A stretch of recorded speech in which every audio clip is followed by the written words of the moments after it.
Ma, anong ulam? Ano ba yan? Prito-prito na tayo mga sis ng hotdog. Sabi nga ni Neneng B, Ma, anong ulam mo? Anong ulam mo?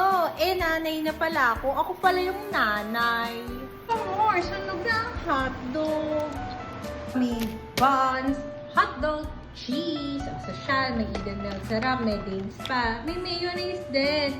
San ka pa mga sis? Ano ulam mo? Ito na yung anak ko. Anong ingredients mo? Bun, hotdog, cheese, And, mayonnaise. okay, let's do it! So, ayan. Una natin lalagay is yung ating mayonnaise. Ito. Spread out lang natin, mga sesh. Ganarn. Oh, saan ka pa? Nawala na yung assistant ko. Nagtantrum siya. Nagtantrum si Nenang B.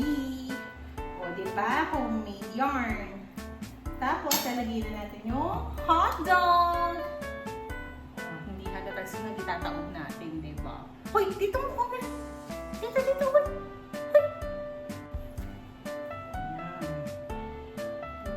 Ano sinabi ng Quiapo?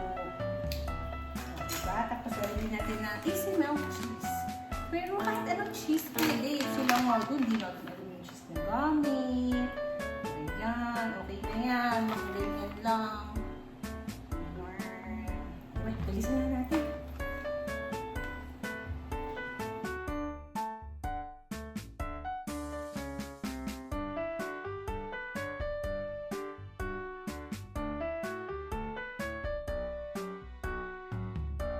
Ito na ang home version. Parang mas gusto ko na lang bumili sa Quiapo.